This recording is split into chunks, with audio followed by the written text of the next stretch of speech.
Eu queria dizer para vocês que eu acertei a identidade do estranho.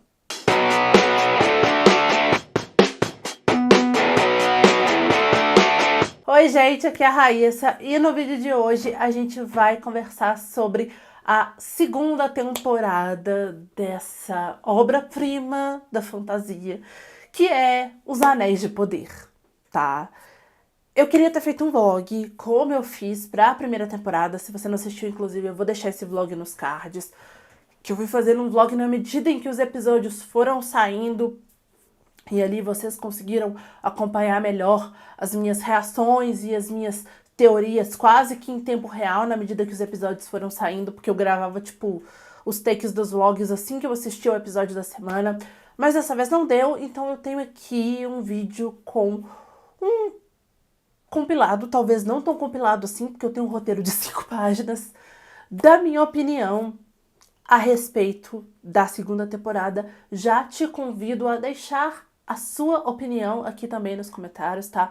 Vamos usar os comentários desse vídeo pra gente falar um pouquinho sobre essa série. Eu vou fazer primeiro uma parte mais sem spoilers e depois, no momento de vocês se interromperem, quem não assistiu, e ir ver um outro vídeo, eu vou avisar vocês que vai ter um momento em que eu vou começar a falar um monte de spoilers, tá? Mas por enquanto, se você ainda não assistiu a segunda temporada, pode continuar por aqui que esse vídeo é seguro pra você. Eu achei que a segunda temporada de Anéis de Poder foi muito bem executada, tanto em termos de roteiro, elenco, as novas adições aí ao elenco que a gente teve, figurino, desenvolvimento de arco de personagem, trilha sonora, efeito, embora eu não entenda muito de efeito, mas eu achei que foi uma execução muito bem feita, eu gostei muito desse resultado. Muitos fãs mais fanáticos do Tolkien, eu diria, né? Porque todo fandom, gente, tem alguém que quer cagar regra e quer dizer que aquilo ali não é fiel ao material original, porque a pessoa quer que cada letra do livro que ela gosta seja adaptado, sendo que adaptação nenhuma vai ser assim, tá? É uma adaptação, não é uma transcrição literal, tá? Daquela obra. E enfim, tem muitos fãs do Tolkien que reclamam bastante de Anéis de Poder porque alegam que a série não está sendo fiel ao material original. Só que quando a gente fala isso, eu acho que a gente precisa ter em mente que a Amazon não tem os direitos de livros do Tolkien, com começo, meio e fim, como a gente teve as adaptações de O Hobbit e O Senhor dos Anéis. E aqui citando adaptações do Hobbit, de Peter Jackson, nem elas são muito fiéis, né? Elas pegam o livro, esticam o livro ao máximo e transformam o que é um livro infantil, que poderia ser um filme curto, numa trilogia. A Amazon tem os direitos das apêndices de Senhor dos Anéis e junto com isso eles estão adaptando trechos de O Silmarillion, porque eles também não têm o direito disso tudo, eles têm os direitos de eras específicas do Tolkien, contos inacabados e trechos, né, partes dos volumes de A História da Terra-média. Então, para a Amazon conseguir fazer uma história que faça sentido, né, com começo, meio e fim, para aquilo que eles querem adaptar, que é a Forja dos Anéis de Poder pelo Sauron, se eles não têm o direito de algo em específico, eles vão precisar fazer adaptações, né? Vou citar aqui de exemplo, muita gente estranhou o fato das Silmarils serem somente citadas e não serem explicadas, né, de uma forma mais completa, né? Eles só falam a palavra Silmarils e não explicam o que é. Isso se deve porque a Amazon não tem o direito dessa parte da história. Simples assim. Considerando isso que eu acabei de falar, né, essa questão de direito autoral que acaba impactando na obra, né, por exemplo, eu vi algumas reportagens que falando que os detentores, né, a família do Tolkien, negociava caso a caso os direitos com a Amazon. Então, assim, deve estar sendo um desafio adaptar uma história quando você, né, de um universo tão vasto, quando você não tem os direitos de absolutamente tudo. Inclusive, eu acho que essa foi uma forma que a família do Tolkien também encontrou para que eles tivessem controle do que estaria sendo feito e do que estaria sendo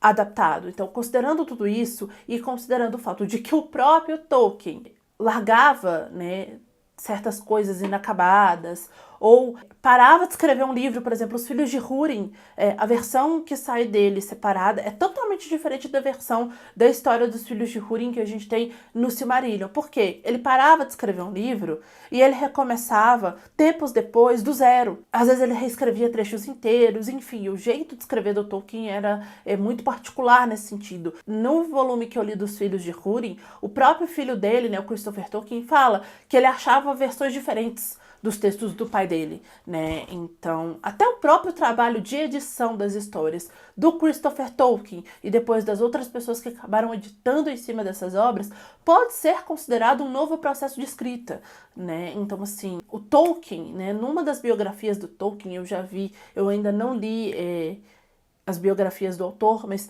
na que é publicada atualmente pela HarperCollins, eu vi alguém, acho que foi um vídeo do Érico Borgo, que o Érico Borgo citava um trecho em que o Tolkien fala que ele deixava algumas coisas inacabadas para que futuramente outras pessoas pudessem criar na Terra-média. Então isso agora está sendo feito. Então, considerando que o próprio autor deixava obras deles inacabadas, que a gente tem mais de uma versão das mesmas histórias, a gente querer que a série seja 100% fiel ao material original, não tem muito sentido, né? Eu achei que nessa segunda temporada a gente teve um equilíbrio muito maior no desenvolvimento desses diferentes núcleos, né? A primeira temporada ela acaba sendo focada muito nos personagens que vão ter contato ali com a Galadriel num determinado momento, né?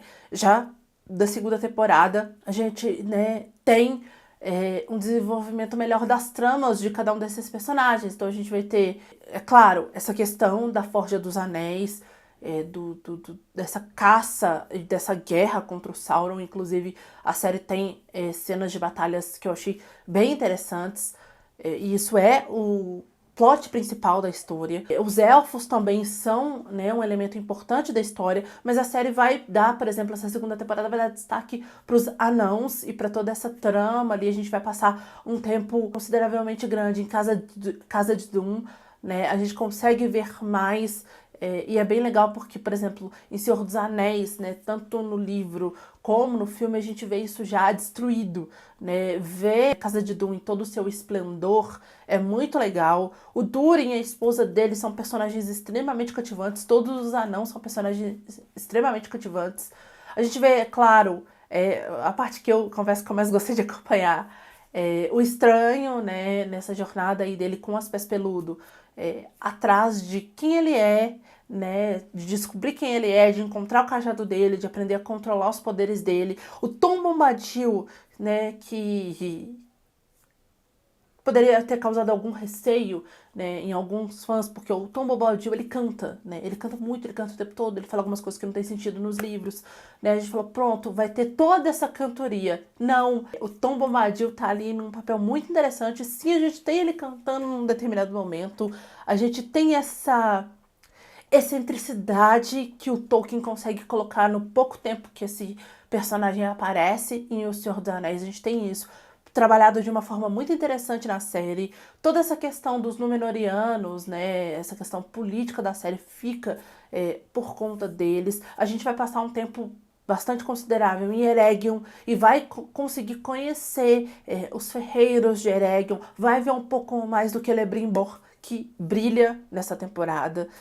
Então você vai ter um pouco mais do desenvolvimento da trama do Isildur, que, né, é aí um antepassado do Aragorn. Então ele eventualmente vai ficar importante, né, em algum momento. Então a série está construindo aí esses núcleos. Num determinado momento na primeira temporada, né, alguns desses núcleos vão se cruzar, e aí na segunda a gente tem núcleos separados com eventualmente algumas interações entre, né, às vezes elfos e anãos. O Arondir vai interagir com o Isildur, vai interagir com a Galadriel em diferentes momentos, mas são arcos que estão sendo desenvolvidos nessa segunda temporada, mas separadamente, que eu acho que eventualmente, acho que não na terceira, talvez na quarta ou numa quinta temporada, vão se cruzar, porque eu acho que em algum momento esse pessoal todo vai ter que se juntar para poder lutar contra o Sauron, né, que é como, inclusive, eu imagino que a série vai terminar. Eu acredito que a série talvez termine com a primeira queda do Sauron, né?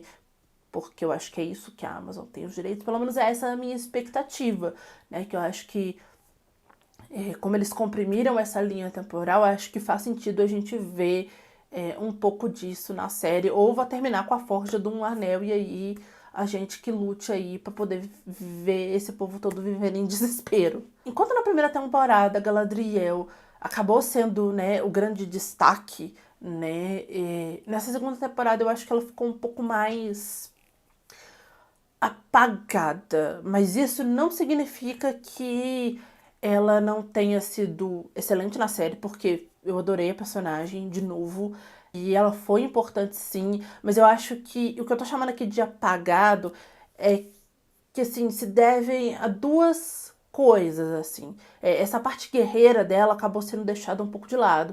Eu acho que isso se deve muito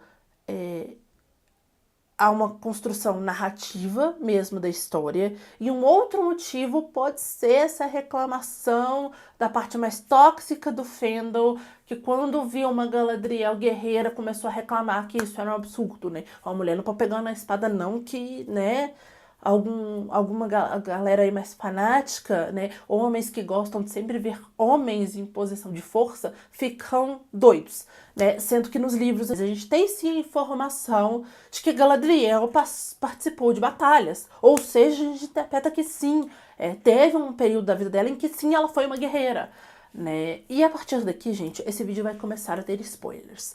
Então, se você assistiu até aqui, já deixa aqui pra mim um comentário falando o que você achou da segunda temporada, ou o que você achou da primeira, caso você não tenha assistido a segunda temporada ainda. Se você não viu a segunda temporada, então, a partir daqui, esse vídeo vai ser por sua conta e risco, tá? Porque eu vou começar a comentar alguns spoilers. Deixa o seu like já nesse vídeo, compartilha ele pra algum amigo aí que é fã de Senhor dos Anéis e vai assistir o vídeo que acabou de aparecer nos cards. Se você já assistiu a segunda temporada ou não se importa com spoilers, fica aqui comigo que agora eu vou começar a hablar e vou começar a falar spoilers, tá? Então, essa questão que eu falei da Galadriel. Essa construção narrativa, né, dela nessa segunda temporada, desculpa, ter ficado, esse lado guerreiro dela ter ficado um pouco mais de lado, a parte narrativa eu acho que é muito por conta dessa questão de na primeira temporada ela ter acabado sido enganada pelo Sauron. Então nessa segunda temporada o Gil-galad vai meio que punir ela, entre aspas. Então a liderança do esquadrão dela, num determinado momento, vai passar pro Elrond. Então a gente vai ter o Elrond, essa parte guerreira dele, tendo destaque, né? Na primeira temporada a gente já viu ele numa parte mais política, né? Diferente totalmente do que a gente vê esses dois personagens, por exemplo, em Senhor dos Anéis, que a gente já vê eles mais pelo menos a gente tem uma visão, principalmente dos filmes, uma visão mais política dos dois, né? Mas esse destaque vai ser dado pro Elrond, e a Galadriel vai passar boa parte da segunda temporada presa, que ela é capturada pelo Adar. Então eu acho que isso é uma construção narrativa também, mas é uma construção da galera que reclamou de uma Galadriel guerreira, porque, oh meu Deus, não podíamos ter uma Galadriel guerreira. Mas no momento em que essa mulher reencontra o Sauron, aí tudo pode ser perdoado, tá? Porque a gente tem a luta final dela com o Sauron, é a cena mais bonita da série até agora, considerando primeira e segunda temporada. Não só a cena de batalha em si, que é a cena que tá melhor coreografada, os diálogos estão mais interessantes. Não só isso, mas é a melhor cena, tá? É simplesmente belíssima essa cena. O jogo de câmera da cena tá incrível. Os diálogos, a Morphy Clark e o Charles Vickers, assim, deram um show nessa cena. Eu compartilhei alguns trechos dela no meu Instagram, porque simplesmente é bonito demais. Essa cena é espetacular. Aliás, por falar em Charles Vickers, este homem nasceu para interpretar o Sauron, tá? Na primeira temporada, eu não lembro se eu comentei isso no vlog, depois começaram a sair informações de que ele leu cenas, ele não sabia no teste dele o personagem que ele ia interpretar, e que ele fez o teste com falas do Satanás no texto, acho que Inferno de Dante, uma coisa assim.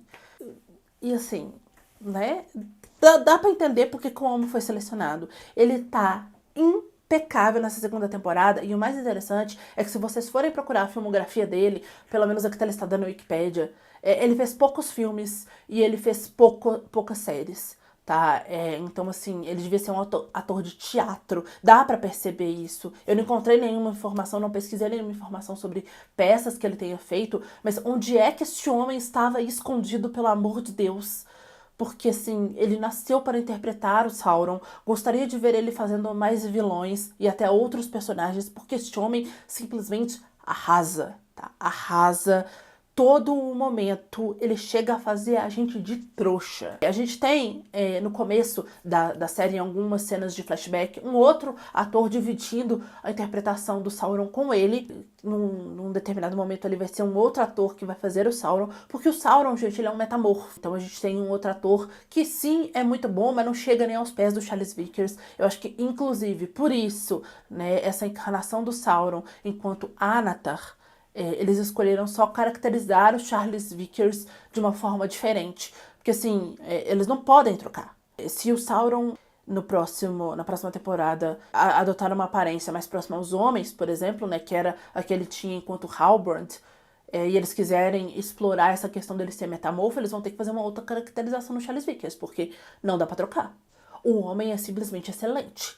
Excelente. Ele tá interpretando, gente, um personagem que é a essência do mal. Mas o Sauron, ele tem uma visão deturpada de paz. Ele, de fato, em alguns momentos, ele acredita que a paz que ele quer é ideal para a Terra-média. Uma paz com ele no controle, mandando em todo mundo. Para ele, essa é a visão dele de paz.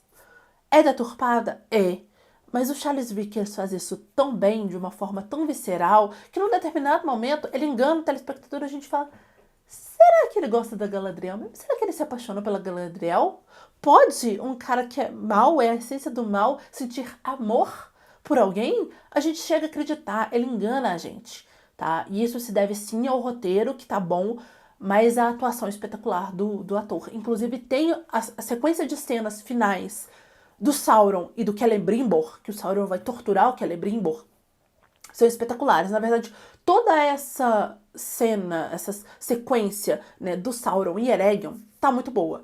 Né? Quando ele forja o Anel dos Anãos, a gente já começa a ver ali, ele vai mudando, né? Ele vai escalonando a personalidade dele ao longo do desenvolvimento da trama. Vai ficando mais tenso, ele vai ficando mais louco. Essa característica má da personalidade dele, ele vai deixando aflorar mais e vai saindo da manipulação falsa para uma manipulação que é mais visível, né? Que é quando o Celebrimbor consegue se dar conta de que ele está sendo manipulado.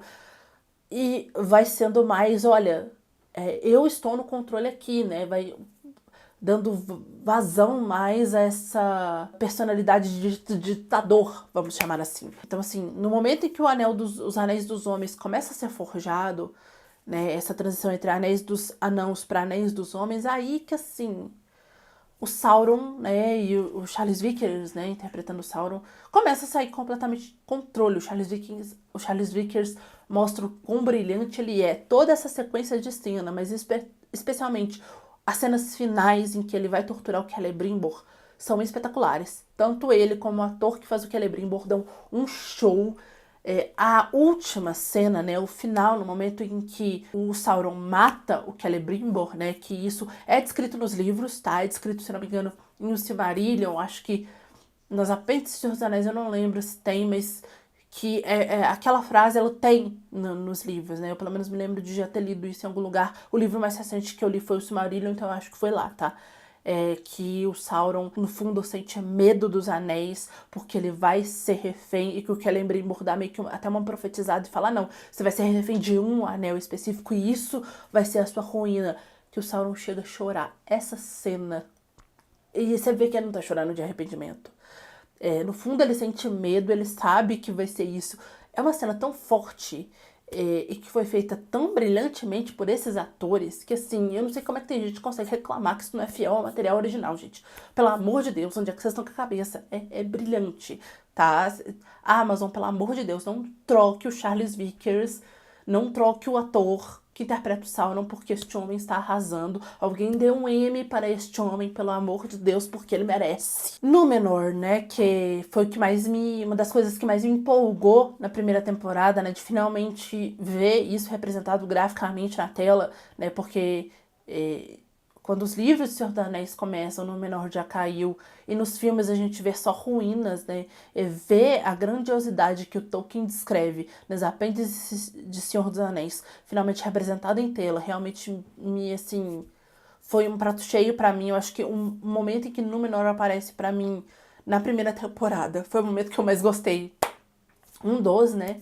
Mas Númenor, na segunda temporada, a gente já tá vendo mais da trama política, né? A trama política da série aqui vai ficar por conta de Númenor. E é uma trama interessantíssima. Eu gostei bastante. Eu imagino que, eventualmente, na terceira ou na quarta temporada, a gente finalmente vai ter a queda de Númenor, que é outra coisa que eu quero ver também. Eu vi no seu esplendor, eu vi bonita, agora eu quero ver cair sim, pois é isso que está me prometendo, porque isso está na apêndice de Senhor dos Anéis. Eu quero ver como vai ser isso, inclusive eu tô pensando até em ver se eu releio as apêndices de Senhor dos Anéis. Eu vou ler a Queda de Númenor, né, que eu tenho aqui, porque assim, eu tô curiosa pra ver como que parte da trama que a gente viu na segunda temporada vai se desenvolver e como isso vai se conectar com a história de Senhor dos Anéis. Porque aqui a gente tem, gente, antepassados do Aragorn, que o Senhor dos Anéis é importante, né? Ele é o rei de Gondor. Então, no primeiro momento, o Isildur, né, é um antepassado direto do Aragorn. Ele fala, né, descendente de Isildur e tal. Então o Isildur, eventualmente, pro Aragorn tá falando isso, vai ser alguém importante. Eu lembro um pouco dessa história que é contada nas apêndices dos Anéis, mas quero relembrar porque eu quero ver como que isso vai se conectar, né? Como que Gondor entra nisso. Então eu quero estar com essa memória mais fresca para no momento em que isso acontecer eu ter todas as informações para poder juntar tudo isso na minha cabeça e ver o que a série tá aprontando com isso, sabe? Mas é um arco que eu tô curiosa para ver como vai se desenvolver, até porque no presente momento o pai do Isildur tá num lugar confortável ali, não de grandiosidade, mas assim, ele tá tendo um destaque bacana. Até o momento, nessa segunda temporada, coitado do Isildur, ele só se ferrou. Ele só se ferrou e eu acho que ele ainda não teve o destaque que... Não sei se é o destaque que ele merece, mas o destaque prometido dentro do que é canônico nas histórias do Tolkien, né? Já que o Aragorn se apresenta como antepassado do Isildur. Se o cara que é o rei de Gondor, né? O rei que é profetizado para aparecer, chega aqui e fala, porra, eu sou descendente do Isildur.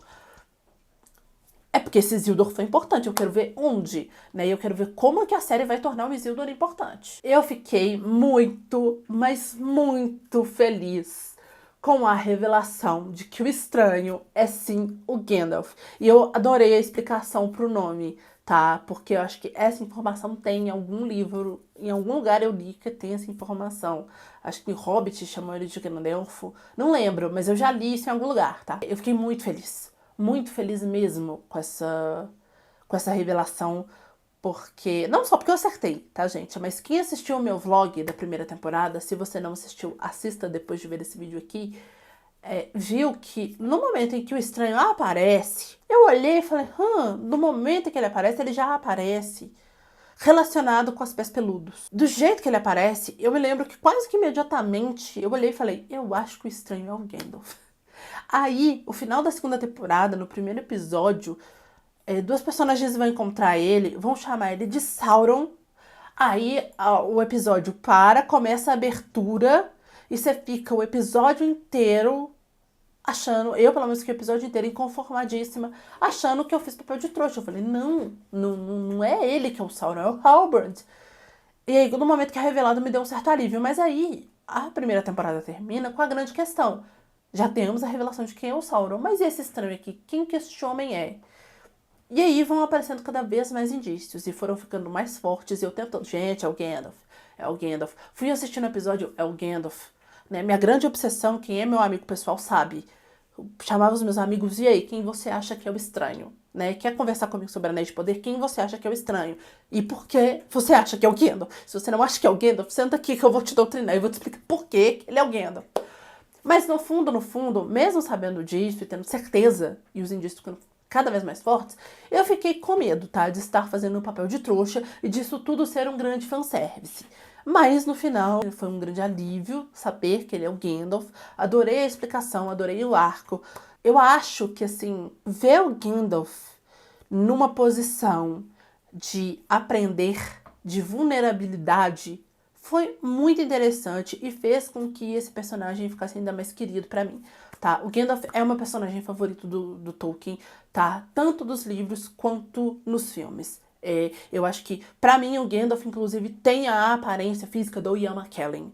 Pra mim, o Ian McKellen fez ele brilhantemente, mas eu acho que o ator que tá interpretando ele agora na série, além de estar numa posição nova, né, que é esse Gandalf mais vulnerável, que ainda está aprendendo, que não é aquela pessoa imponente e divertida que a gente vê em O Hobbit e em O Senhor dos Anéis, ele tá fazendo isso muito bem, mas eu tenho um carinho muito especial pelo Ian McKellen como Gandalf.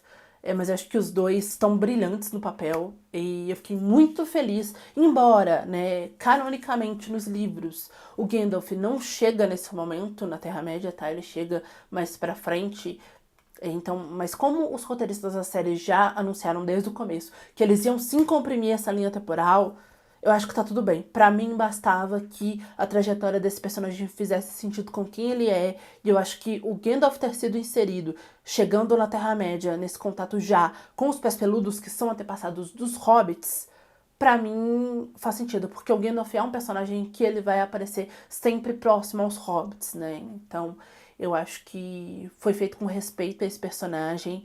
E eu tô agora muito curiosa pra ver o Gandalf na terceira temporada, enquanto Gandalf mesmo já. Como que vai ser, né? Como que eles vão construir essa jornada desse personagem e ver ele se transformando naquela figura imponente que a gente vê em O Senhor dos Anéis. Então eu fiquei muito feliz porque, assim, eu adoro o Gandalf, tá? Tenho ele, inclusive, aqui na minha estante. Não sei se eu vou conseguir pegar pra vocês. Ai, talvez eu tenha mexido a câmera. Tenho ele aqui. Amo este personagem com todas as minhas forças e fiquei muito feliz, tá?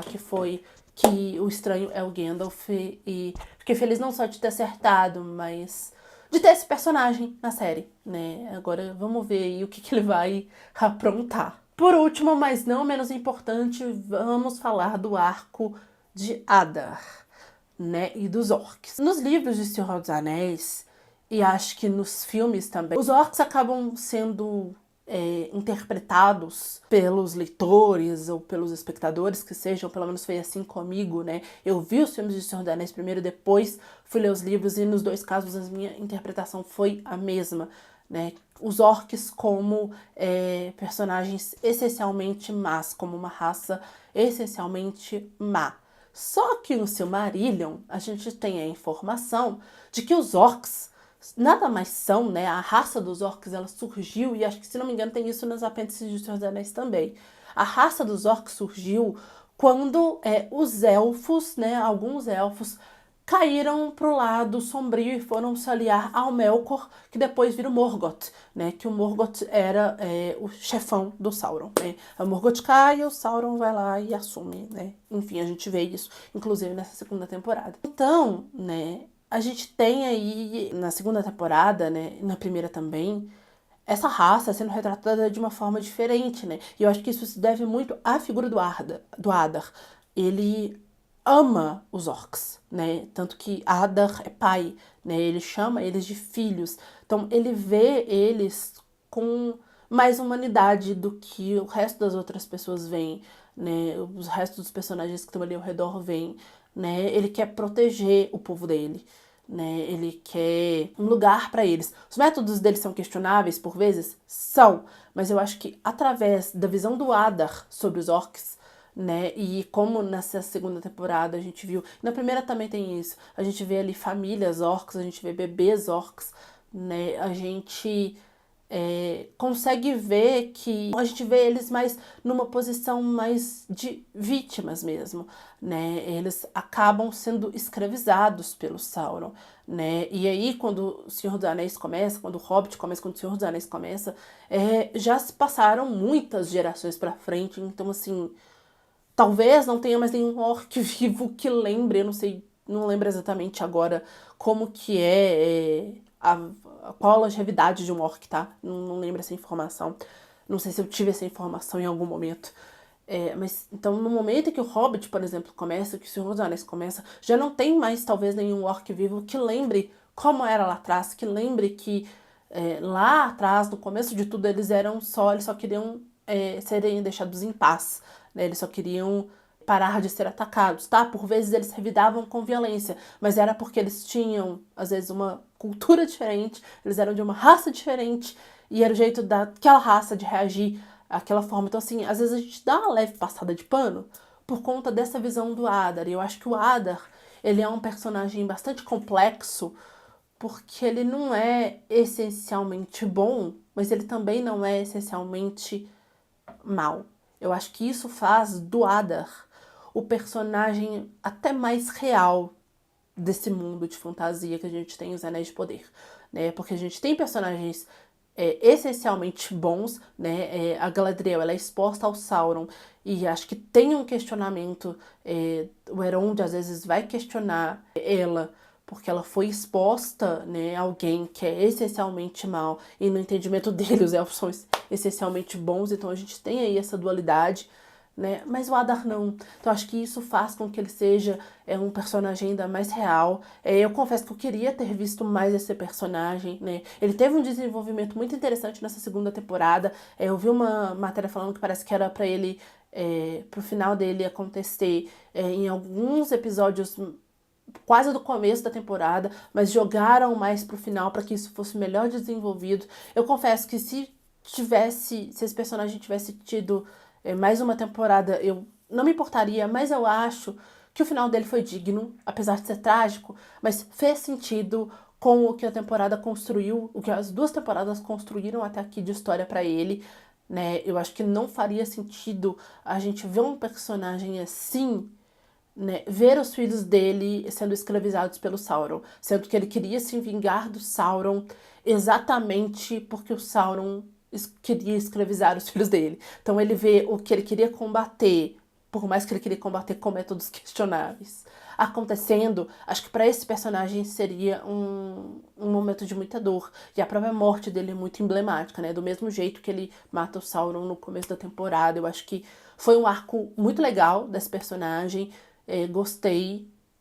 E agora eu acho que a gente vai começar a partir daqui a detestar os orcs, porque, né, caíram pro lado sombrio da força. Vou usar uma referência a Star Wars aqui, né? Eu acho que essa queda dos orcs, aproveitar que eu citei Star Wars meio que sem querer, não tava nem no roteiro, eu acho que isso, por conta dessa visão que o Adar tem deles, né, e a gente acompanha eles muito pela visão do Adar na série, né, e quando eles caem, né, quando tem inclusive o que era mais próximo ao Adar, ele trai ele, mata ele, eu acho que isso pode ser comparado ao impacto do final de Star Wars, né, da trilogia, do episódio 3, quando o Anakin de fato trai o Obi-Wan, né, luta ali com o Obi-Wan, e de fato o Obi-Wan se dá conta de que o discípulo dele, né, o pupilo dele, o amigo dele, caiu pro lado sombrio da força. Eu acho que é um comparativo bem interessante. Eu acho que em mim causou o mesmo impacto de quando eu vi isso em Star Wars. Aqui agora causou, esse final do Adar tem exatamente esse mesmo impacto em Anéis de Poder. Os 9 Anéis dos Homens já estão forjados. Eu espero que na terceira temporada a gente veja mais um desenvolvimento em que esses 9 reis de fato apareçam e que a gente veja um desenvolvimento deles de fato, para que no momento em que eles caiam para esse anel, né, porque afinal de contas são personagens que acabam sendo importantes em O Senhor dos Anéis, né, eles viram servos do Sauron, eles se corrompem, né. Eu acho que o impacto disso é o mesmo caso do Adar, né, e da queda dos orcs. O impacto disso vai ser maior, né, dessa queda desses 9 reis pro poder dos 9 anéis e do um anel, né, como escravos do Sauron, vai ser maior, né, esse impacto, o peso disso, se a gente conhecer de fato esses personagens e isso for construído de uma forma que a gente se afeiçoe a eles, né? Eu acho que seria o equivalente às mortes de personagens que a gente gosta no mundo do Martin, por exemplo, né?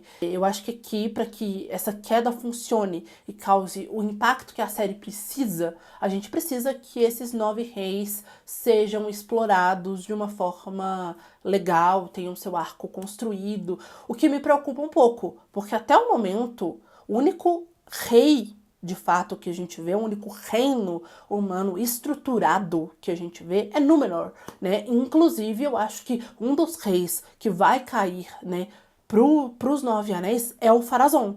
Mas e os outros 8? Cadê? Onde andam, né?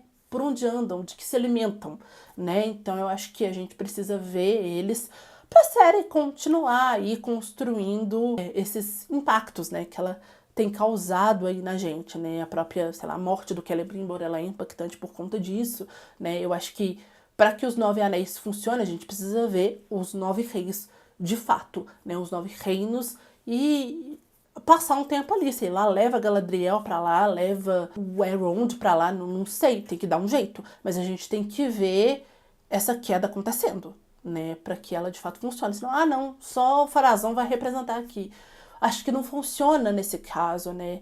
Porque são personagens que em Senhor dos Anéis a gente vê como espectros do anel. Então a gente precisa ver eles de fato. Acho que seria interessante para o público ver esses personagens sendo bem trabalhados e ver a queda deles também. Bom, gente, eu acho que de comentários sobre a série, eu acho que era isso, tá? Eu não vou me estender muito mais, até porque, assim, esse vídeo já tá gigante, tá? Mas fiquem à vontade, como eu disse no começo do vídeo, pra usar os comentários desse vídeo aqui pra gente conversar sobre a série, pra gente falar sobre a série. Deixem aqui embaixo suas teorias. Por falar em teoria, deixa uma coisa aqui pra mim. Eu não falei sobre isso aqui porque eu ainda quero ver mais desenvolvimento do personagem que eu vou citar aqui agora para eu poder fazer as minhas teorias. Eu confesso que eu tenho uma, mas eu vou ficar quieta por enquanto. Mas eu quero que vocês coloquem aqui para mim quem que vocês acham que o Mago Sombrio é. Porque o que acontece? Ele dá a entender, no momento em que ele encontra o Gandalf, que ele é um Istar também. Os Istari que chegam na Terra-média são Gandalf, que a gente já teve a revelação de quem é, Saruman, Radagast e 2 magos azuis. Gandalf já foi, sobraram Saruman, Radagast e os 2 magos azuis. Desses 4, quem vocês acham que o Mago Sombrio é? E por quê? Tá? Deixa aqui embaixo para mim nos comentários. E se você acha que ele não é um Istar, quem você acha que ele é e por quê? Comenta aqui embaixo pra mim. Espero muito que vocês tenham gostado desse vídeo. Se você gostou, clica muito em gostei aqui embaixo pra me ajudar na divulgação. Compartilha esse vídeo pro seu amigo que é fã de Senhor dos Anéis. Se inscreve aqui no canal se você não for inscrito. Não deixe de me seguir em todas as redes sociais. Se for comprar livros ou qualquer coisa, por favor, compra na loja da sua preferência, utilizando os meus links de afiliado que sempre ficam na descrição do vídeo. Comprando através dos meus links, vocês ajudam a apoiar o meu trabalho sem gastar nenhum valor a mais por isso, então eu te agradeço demais. Assiste esses 2 vídeos que estão aqui do meu lado, que eu acho que eles podem te interessar. É isso, beijo, tchau e até o próximo vídeo.